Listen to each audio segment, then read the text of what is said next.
Bonjour à tous et bienvenue sur cette nouvelle vidéo de Coco Actu, cette nouvelle vidéo YouTube où nous allons parler tout simplement de la saison de Ligue 1 à venir, la saison 2026-2027 de Ligue 1, que nous allons bien évidemment tenter de couvrir au maximum sur les antennes de Coco Actu.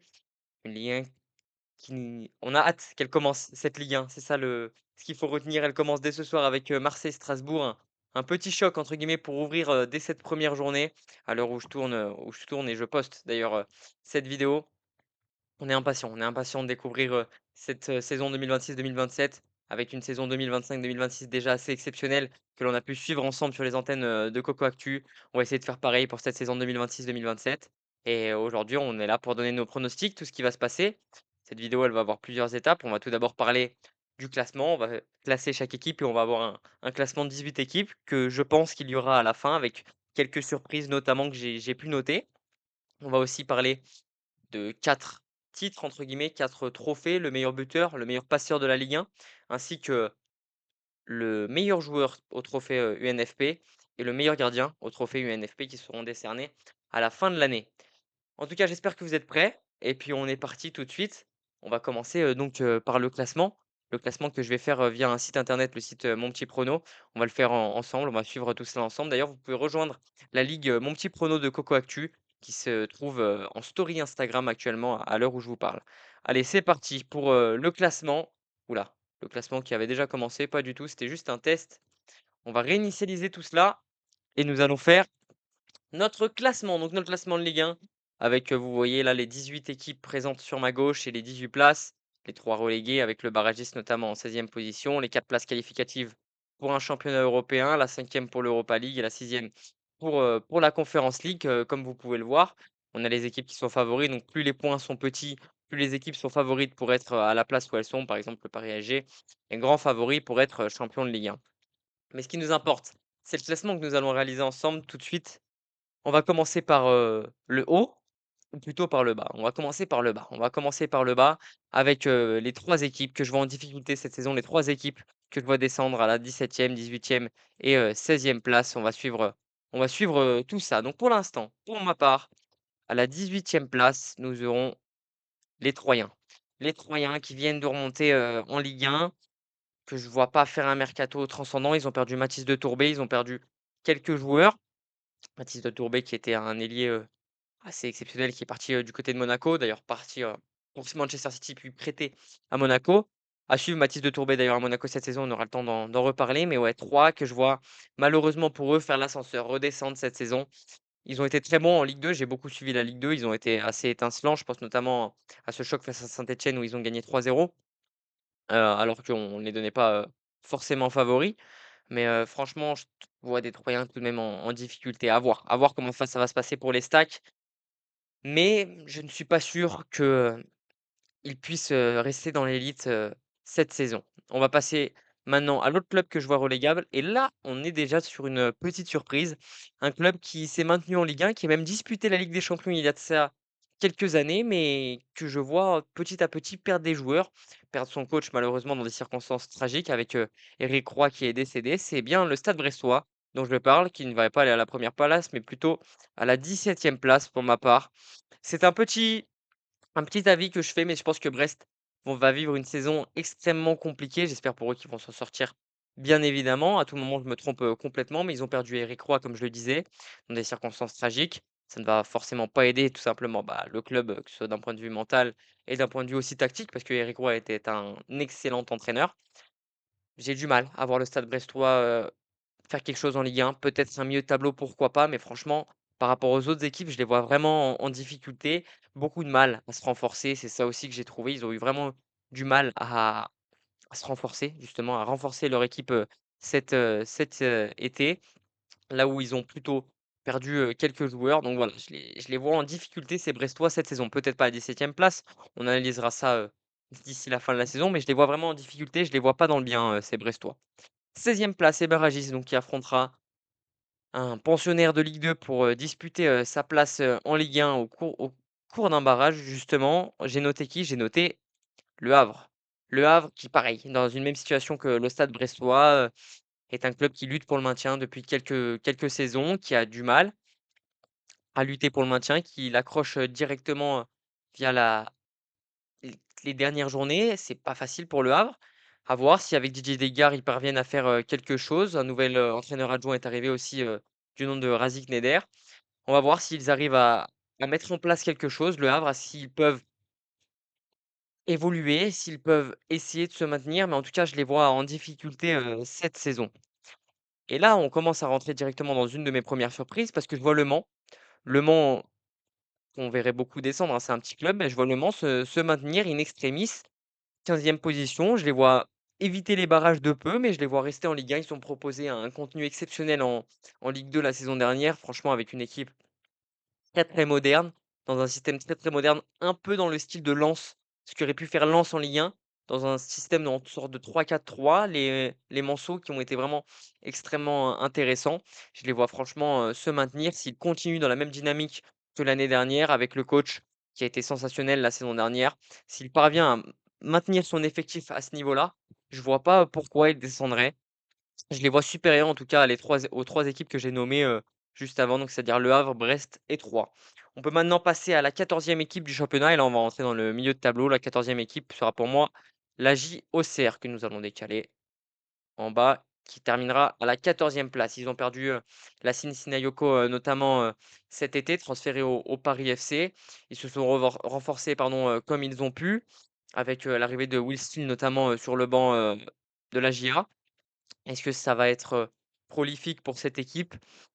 C'est une question qu'on peut se poser, c'est une question pour se poser, qu'on peut se poser. Pareil, c'est dans la même dynamique que Le Havre, c'est une équipe qui lutte pour son maintien année après année. Ça va être encore une fois compliqué pour, la GIA qui va devoir se maintenir, qui va a les armes pour se maintenir. Est-ce qu'ils iront chercher un milieu de tableau? Je pense pas. Je pense que ça va lutter, pour le maintien, en tout cas entre ces 5 équipes et j'aimerais en rajouter une sixième qui pour moi va lutter contre le maintien aussi. Ce sera, le SCO d'Angers. Le SCO d'Angers qui luttera aussi pour son maintien selon moi et là on a une bagarre à 6 qui pour moi va rythmer, la bagarre de fin de classement quoi. Là, c'est ça qui va rythmer cette Ligue 1 toute cette saison avec déjà un choc entre Le Mans et Brest, ce week-end, où je vois les Manceaux gagner. Vous pourrez le voir, sur mes paris, MPP, si vous rejoignez la ligue, de Coco Actu. Sincèrement, je vois ces 6 équipes, dans un mouchoir de poche, hein, très serré, un classement très serré en bas. Je vois pas, une équipe, plus détachée que l'autre comme Metz, on a pu l'avoir la saison dernière ou encore Montpellier il y a de cela 2 ans. Mais, je vois vraiment une lutte acharnée pour le maintien entre ces 6 clubs. À voir comment cela va se dérouler, mais j'en vois pas forcément une plus forte que l'autre. J'en vois pas forcément une moins forte que l'autre, même s'il a fallu les classer, bien évidemment. Mais pour moi, ces 6 clubs vont jouer le maintien, ça c'est indéniable. Après, la position exacte, on ne peut pas la savoir tout de suite, mais ils joueront le maintien. À voir comment ça va se dérouler. Ensuite, un peu plus haut, avec potentiellement un peu plus d'air, je mettrais le FC Lorient. Le FC Lorient à la 12e position, qui pour moi, dans la continuité de sa bonne saison, l'année dernière, peut continuer à aller chercher un milieu de tableau sans être vraiment mis en danger d'un point de vue, du maintien. Ils peuvent, se maintenir pour moi assez, largement. Ils auront les armes pour. En tout cas, ça c'est mon point de vue. Je sais pas ce que vous en pensez. N'hésitez pas à donner votre avis en commentaire d'ailleurs sur, sur tout ce que je suis en train de dire et donner votre classement potentiellement en commentaire. Mais voilà, le FC Lorient à la 12e position, ça me paraît plus que correct. 11e position, ça c'est un club qui a galéré la saison dernière, qui a eu beaucoup, beaucoup de mal dans l'élite et qui a dû passer par les barrages pour se maintenir. C'est l'OGC Nice face à Saint-Étienne qui s'est imposé au terme d'un match retour pardon, ultra prolifique avec 4 buts marqués pour les Niçois. Ils se sont maintenus de manière in extremis. Il y a eu un nouveau coach qui est arrivé en la personne d'Olivier Pantaloni.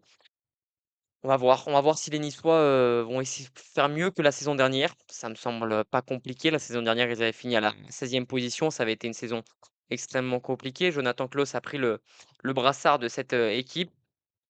Est-ce que les Niçois vont se relever? Je pense que oui, parce que Nice est quand même une assez grande institution, du football français. Est-ce qu'ils se relèveront pour aller chercher un top 9? Qui est la moitié du championnat, bien que maintenant qu'il y a des 18 équipes, pardon. Non, je ne pense pas. Je ne pense pas qu'ils pourront aller chercher la moitié du championnat. Pour moi, toutes les équipes que vous voyez là à gauche restent tout de même supérieures à cette, équipe, niçoise, de cette saison. Allez, 10e place, on rentre donc dans le top, 10 avec, mon 10e, c'est là aussi peut-être une petite surprise, ce sont les Strasbourgeois. Les Strasbourgeois qui, ont fait une, campagne de pré-saison tout bonnement catastrophique. Énormément de défaites, énormément de buts encaissés, très peu de buts marqués. Ils ont eu un mercato où ils se sont fait tout simplement dépouiller, bien qu'il y ait eu les arrivées de Reina et d'un attaquant du Real Madrid. Ils se sont fait dépouiller. Ils ont perdu Enciso, Morera, Emega. Ils ont perdu Ouattara aussi. Ils ont perdu énormément de joueurs très importants dans la structure, de leur club. Ils ont, eu du mal, ils vont avoir du mal, ils ont eu du mal dans cette pré-saison. À mon avis, ils vont avoir du mal cette saison. Ça risque d'être compliqué, hein, pour les Strasbourgeois, à mon avis, en tout cas, c'est ce que je pense. Je vois pas des Strasbourgeois bien plus haut. La structure Blue Call prend un petit peu le dessus sur, le projet sportif qu'a mené Strasbourg, qui les a menés justement en Conference League la saison dernière, où ils avaient un très beau jeu d'ailleurs avec Liam Rosenior. Là, la structure Blue Co prend un petit peu trop le dessus et franchement, on voit qu'il y a beaucoup d'argent derrière tout cela avec, des clubs, comme Strasbourg qui vendent dès qu'ils le peuvent à des sommes, conséquentes, 50 millions pour, Diego Moreira. Ils ne pouvaient pas non plus refuser, les Strasbourgeois quand on sait que le foot est une affaire d'économie aujourd'hui. Face à cette offre-là, ils n'ont pas pu refuser, mais du coup, je vois des Strasbourgeois, pardon, extrêmement, extrêmement diminués d'un point de vue, d'effectif.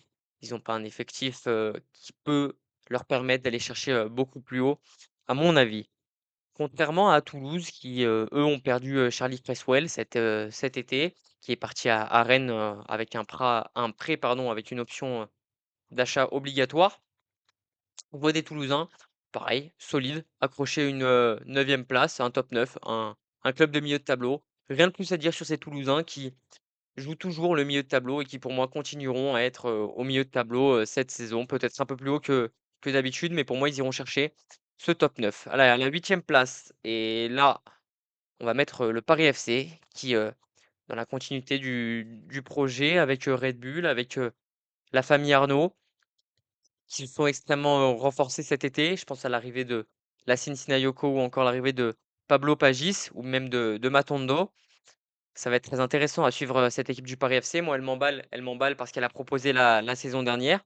Elle m'emballe parce qu'elle peut proposer, sur ce mercato et forcément, bah, je suis emballé, suite au fait qu'elle va disputer une Ligue 1 où elle commence petit à petit à avoir les armes tout simplement pour aller, concurrencer les plus grands, pour aller, chercher, des places européennes, pourquoi pas, disputer en tout cas un beau championnat. Je les vois forcément meilleurs que toutes les équipes que j'ai mis en dessous et là, à partir de la 9e place, j'ai envie de vous dire entre, Paris FC et Toulouse, je vois vraiment un décrochage entre, comme on l'a dit, les 6 qui vont jouer le maintien et qui vont se battre, donc 3 Brest, Le Havre, Le Mans, Auxerre et Angers. Les 5 du milieu de tableau avec, Lorient, Nice, Strasbourg et Toulouse, les 4 pardon et ensuite le Paris FC et on aura les Européens qui vont arriver petit à petit. C'est là que je vois le décrochage, pour moi.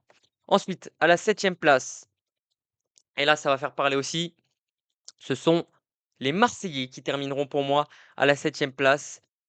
Très compliqué ce mercato marseillais, hein. À l'heure où je vous parle, on est le 21 août, extrêmement compliqué. Ils ont perdu énormément de joueurs sans les remplacer pour l'instant. Il reste à peine, 10 jours de mercato. Ça va être, vraiment dur pour Marseille, cette saison. Ils ont perdu Greenwood qui était, leur, meilleur joueur. J'ai envie de dire, ils ont perdu Medina, ils ont perdu, beaucoup, beaucoup de joueurs importants. Ils ont perdu Rouli, sans remplacer aucun joueur pour l'instant. Les matchs de pré-saison, ce sont surtout des jeunes du centre de formation qui les disputent. Franchement, je suis très inquiet. Je suis très, très inquiet pour cette équipe, marseillaise. Bien qu'ils ont, Bruno Genesio comme coach maintenant, qui est un très, très bon coach, de Ligue 1. Je suis vraiment extrêmement inquiet pour cette équipe marseillaise qui a perdu un effectif, qui avait les capacités de jouer la Ligue des Champions, hein. Ils ne sont pas arrivés à se qualifier la saison dernière, mais cette équipe avait les capacités. Mais ils ont loupé tout simplement leur fin de saison, alors qu'ils avaient fait un début de saison, assez exceptionnel avec Roberto De Zerbi et Mehdi Benassia qui faisaient un excellent travail. Quoique quand on a appris ce qui s'est passé, enfin ils ont fait un excellent travail, mais quand on a appris un petit peu les coulisses, de l'Olympique de Marseille, notamment avec l'interview de Mehdi Benassia, c'est pas si choquant que le club soit si endetté et que le club a été obligé de vendre. Ils ont été obligés de vendre pour 100 à 150 millions d'euros. Pour l'instant, ils n'arrivent pas bien à vendre. Ils ont vraiment beaucoup de mal à vendre. Quand on voit que Greenwood est parti pour la somme de 40 millions d'euros et qu'on prenait l'exemple de Diego Moreira qui était parti à l'AC Milan pour 50 millions d'euros, on peut se poser des questions parce que pour moi, Mason Greenwood est un bien meilleur joueur que Diego Moreira. Donc voilà, on peut se poser des questions. L'OM a vraiment du mal à acheter, à se renforcer. Pour l'instant, toujours aucune recrue, hein, du côté marseillais. Je les vois pas finir dans le top 6 et aller chercher une place européenne, malheureusement pour eux. C'est dur, mais c'est comme ça. J'ai presque envie de vous dire. On pourra parler de Marseille cette saison, on va sûrement parler de Marseille sur cette, chaîne, cette saison parce que il y aura des choses à dire. Il y aura des choses à dire comme toutes les saisons avec l'OM, j'ai envie de vous dire. Mais, ça commence dès ce soir face à Strasbourg, une équipe qui est elle aussi en difficulté comme on l'a dit sur cette pré-saison. Bien que l'OM n'a pas été tant que ça en difficulté sur sa pré-saison. On va on va voir. Pour moi, ils gagneront ce soir face à Strasbourg. En difficulté, ces 2 clubs qui pour moi vont être, les 2 clubs malades de cette Ligue 1 2026-2027. Allez, à la sixième place, on va passer avec l'autre olympique, c'est, l'Olympique lyonnais que je vois finir, à la sixième place, accrocher une place européenne eux aussi. Je les vois pas non plus, briller comme ils ont brillé cette année à la quatrième place, alors que personne les attendait ici, suite au fait qu'ils avaient été rétrogradés administrativement, pardon, en Ligue 2. Je les vois finir sixième et pas plus haut. Ils se sont renforcés avec, Openda qui est arrivé. Est-ce que c'est une bonne pioche? Je pense que oui. Après, il y a quand même, beaucoup d'incertitudes, notamment, d'un point de vue, des latéraux, notamment d'un point de vue des ailiers. On ne sait pas si Malik Fofana va partir ou pas. On est encore, dans une situation de flou autour de l'Olympique Lyonnais. On ne sait pas trop quoi attendre cette saison et je ne les vois pas terminer plus haut que la sixième place. On rentre dans le top 5 avec cette cinquième place qualificative pour, l'Europa League. Il nous reste donc le PSG, Monaco, Lille, Lens et Rennes. Et à la cinquième place, pour moi, ce sera le RC Lens qui a fait une excellente saison la saison dernière. On va pas le on va pas le rappeler, mais si, on est quand même obligé de le souligner avec, cette coupe de France, remportée, cette deuxième place en Ligue 1 où, ils ont presque titillé le Paris Saint-Germain pendant, les 3 quarts de la saison jusqu'à la 25e, 26e journée. Ils se tenaient à 1, 2, 3 points maximum.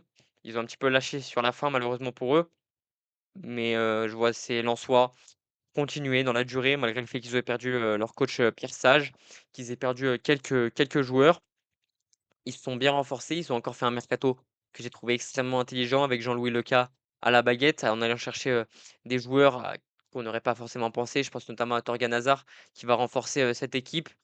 Je trouve le mercato lensois encore une fois très intelligent et je les vois dans la continuité de ce qu'ils ont fait la saison dernière, avec 2 défenseurs centraux notamment qui se révèlent au plus haut niveau. Je pense à aux défenseurs là, Kylian Antonio et Ismaël Gagnou, qui a prolongé d'ailleurs jusqu'en 2030. Ces 2 défenseurs centraux qui sont très jeunes, à mon avis, vont faire une très, très grosse saison. Ils vont porter, cette équipe lensoise qui ira accrocher un top 5 de Ligue 1. 4e place qualificative donc pour les barrages de la Ligue des champions, le Stade Rennais qui pour moi terminera à la quatrième place. Ils ont un peu déçu la saison dernière, ils ont même beaucoup déçu la saison dernière, mais cet été ils se sont renforcés avec l'arrivée de Charlie Cresswell notamment en défense centrale pardon, qui pour moi est un des meilleurs à son poste en Ligue 1. Charlie Cresswell qui est un défenseur central anglais en provenance de Toulouse, très grand, très puissant, assez sous-coté à mon goût.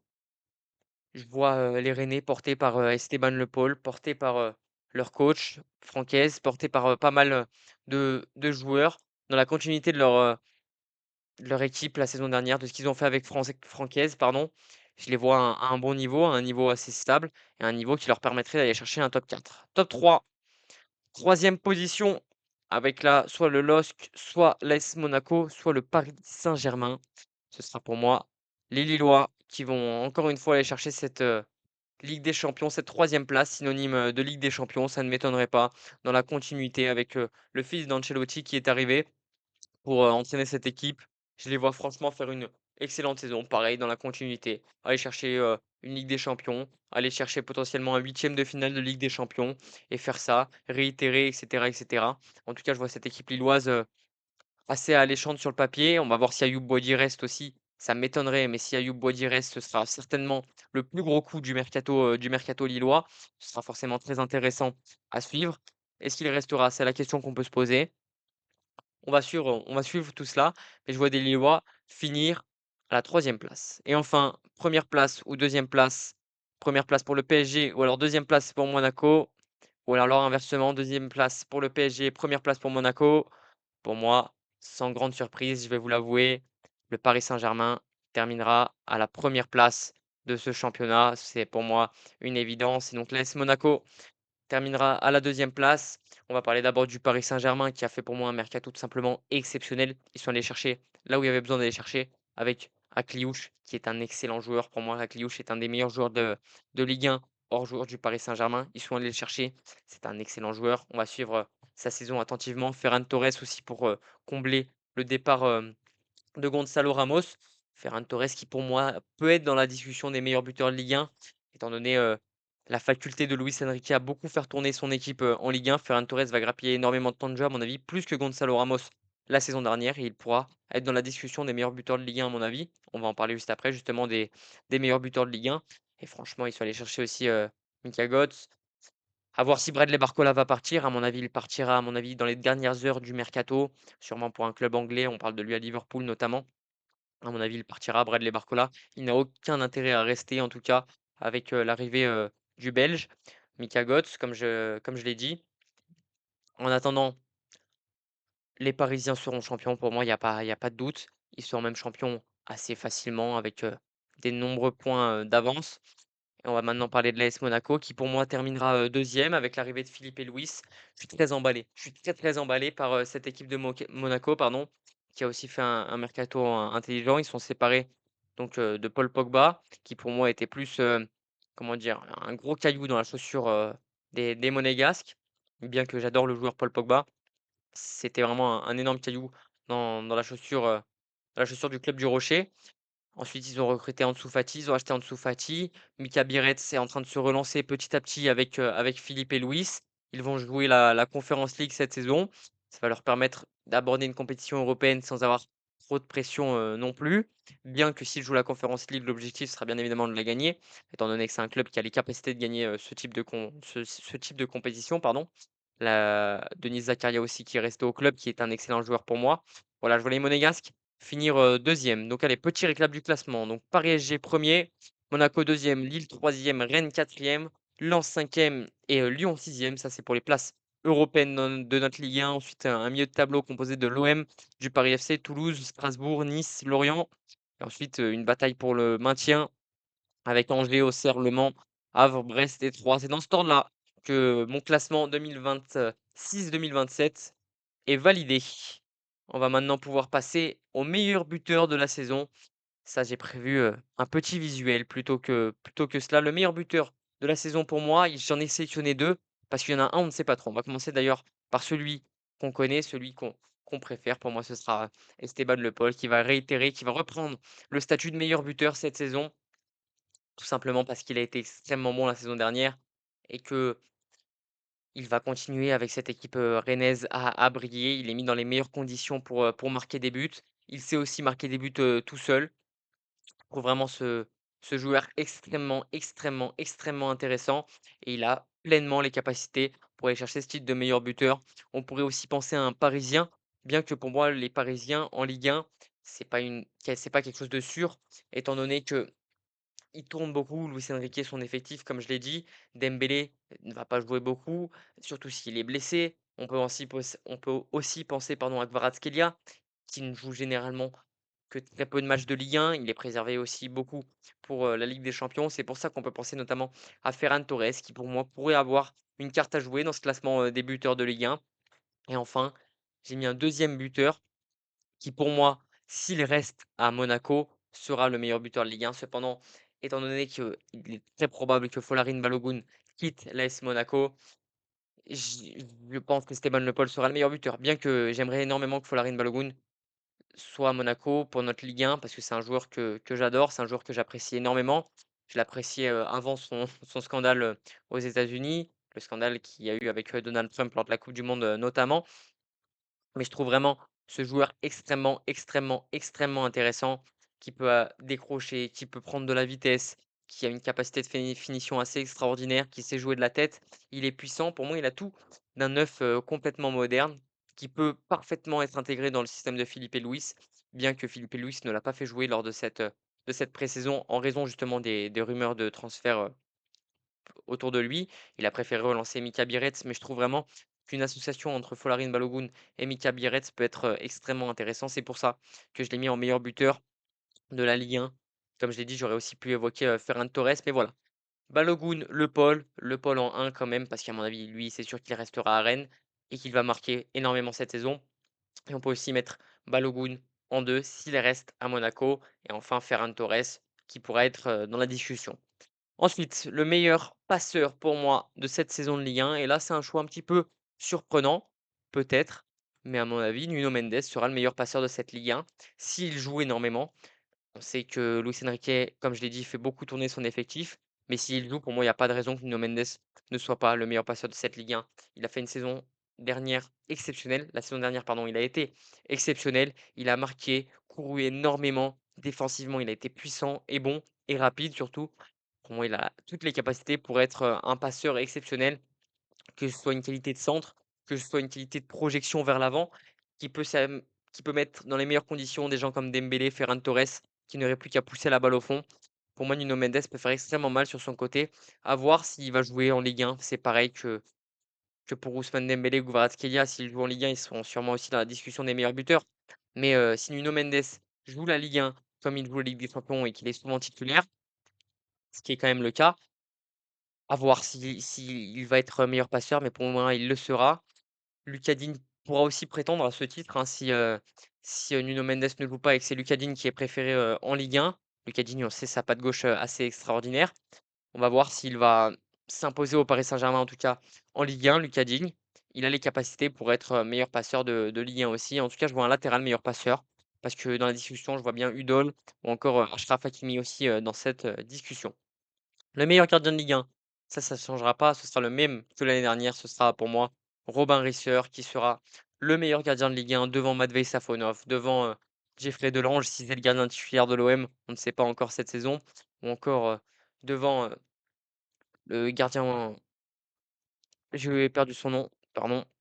Donc devant Safonov, devant Chevalier s'il reste au PSG, si ça tourne, on ne sait pas trop. En tout cas pour moi Robin Risser sera, le meilleur gardien de Ligue 1 cette saison. Il a fait déjà une saison, l'année dernière, tout simplement exceptionnel, qui lui a permis d'être convoqué à la coupe du monde. Il va réitérer pour moi cela, il va persister de jouer en équipe de France. C'est le futur de l'équipe de France, Robin Risser et pour moi, ce sera le meilleur gardien de cette, saison en Ligue 1 et enfin, le meilleur joueur de cette saison, ce sera Esteban Le Paul. S'il finit meilleur buteur, pour moi, il y aura pas de doute que ce sera lui, étant donné qu'il va jouer énormément de matchs avec, le Stade Rennais, là où Dembélé n'est pas sûr de jouer énormément de matchs, là où Doué n'est pas sûr de jouer énormément de matchs, là où Kvaratskhelia n'est pas sûr de jouer énormément de matchs. Si Le Paul finit meilleur buteur, il sera évidemment meilleur joueur de la Ligue 1. Pour moi, en tout cas, ça me semble logique. Petit récap et petite conclusion. Donc le récap des, pronos de Coco Actu pour cette saison 2026-2027 de Ligue 1. Donc le PSG champion avec, Monaco et Lille pour compléter le top 3, Rennes et Lens pour compléter le top 5, Le Havre barragiste et les 2 équipes reléguées qui seront 3 et Brest pour ma part. En tout cas, dites-moi si vous êtes d'accord en commentaire, dites-moi si vous n'êtes pas d'accord, dites-moi ce que vous changerez, dites-moi ce que vous changerez pas, pardon, et je suis très intéressé d'avoir vos avis. Je vous écoute. Et voilà, j'espère que cette vidéo, elle vous a plu. J'espère que cette saison 2026-2027 de Ligue 1 va être extrêmement passionnante. On va suivre des matchs sur les antennes de Coco Actu, bien évidemment. Restez informés sur le Insta de Coco Actu, sur les stories. Et puis, on se retrouve très prochainement avec, les nouveaux posts ce soir, directement avec le début de la Ligue 1. En tout cas, merci beaucoup, bonne soirée et on se retrouve, extrêmement prochainement sur TikTok, Insta ou Twitter, comme vous pouvez le voir en dessous. Merci beaucoup.